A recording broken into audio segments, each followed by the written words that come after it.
Mr. President, I'm on the Senate floor today to continue urging this body to extend the production tax credit for wind.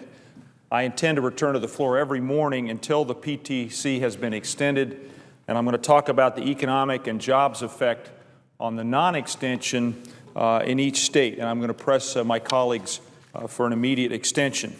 Today I want to focus on a wind giant in our country, Texas. Texas leads the nation in wind energy production. The Lone Star State has more turbines than all but 5 countries. And you can see this on this chart that outlines all the installed wind projects in Texas. From the state, the south and the west, El Paso to Galveston, from the Panhandle to southern Texas, the wind industry has created thousands of jobs, and it's helped boost manufacturing and construction with good-paying jobs. The town of Sweetwater, 11,000 people, has become the new Spindletop. You drive past it, and there's a forest of giant wind turbines. Among the cotton fields of this West Texas rural community, Sweetwater is home to one of the largest wind farms in Texas. Even oil-rich Houston has become something of a wind power capital in Texas, thanks to developers like EDP Renewables, Pattern Energy, Iberdrola, as well as BP and Shell. Mr. President, they say that everything is bigger in Texas, and that certainly applies when it comes to their vast energy resources. Texas has it all, from oil and gas to renewable energy like hydro and wind. And this is no accident.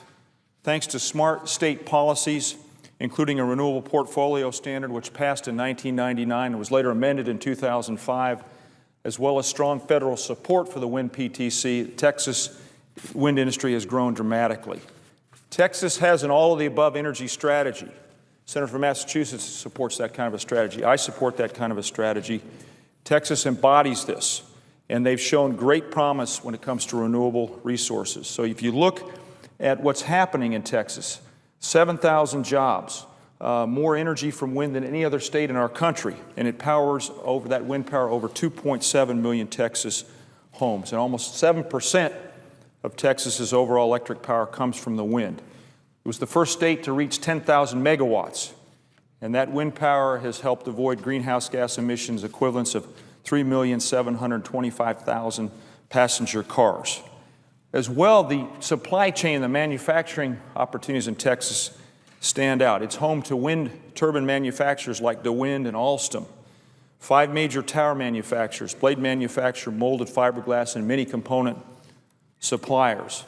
So this is an example of why we have to act, why we've got to extend the PTC. Without certainty, wind energy companies are not able to grow, and they frankly will shed jobs and halt projects.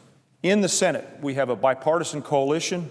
Senators Grassley, Boozman, Scott Brown, Hoeven, Moran, and Thune have been engaged with many of us on this side to extend the wind PTC. So, Mr. President, let me end by quoting Karl Rove, who's known as a proud Texan, former senior advisor to President George W. Bush. He explained the wind PTC as follows. It's a market mechanism. You don't get paid unless you produce the power, and we're not picking winners and losers. We're simply saying for some period of time we will provide this incentive. End of quote.